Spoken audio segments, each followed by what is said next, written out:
آج بھی نجدی علماء فتوا بھی دیتے ہیں مدینہ جانا ضروری نہیں، اور اعلیٰ حضرت کہتے ہیں ان کے طفیل حج بھی خدا نے کرا دی، ہمارا حج بھی ہوا ہے ان کے طفیل۔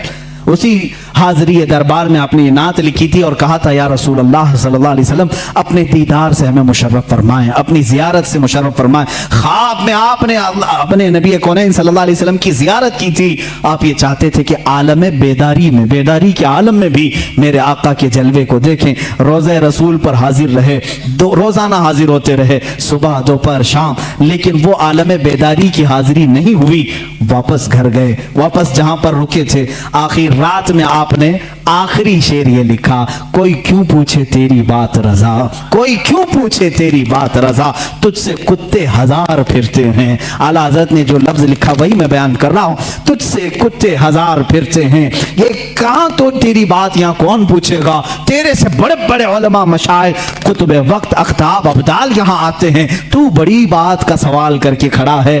یہ کہہ کر کے دوبارہ آئے روضہ رسول پر، کہتے ہیں اسی وقت اعلیٰ حضرت فاضل بریلوی رحمۃ اللہ تعالی علیہ نے بیداری کے عالم میں اپنے ماتھے کی آنکھوں سے اپنے حبیب پاک کا جلوہ دیکھا۔ حضور پاک صلی اللہ علیہ وسلم کی قبر اطہر کے پاس ایک جلوہ چمکا، آپ نے اپنے آپ کو روکا اور پھر یہ شعر لکھا، پیش نظر وہ نو بہا سجدے کو دل ہے بے قرار، پیش نظر وہ نو بہا سجدے کو دل ہے بے قرار، روکیے سر کو روکیے ہاں یہی امتحان ہے۔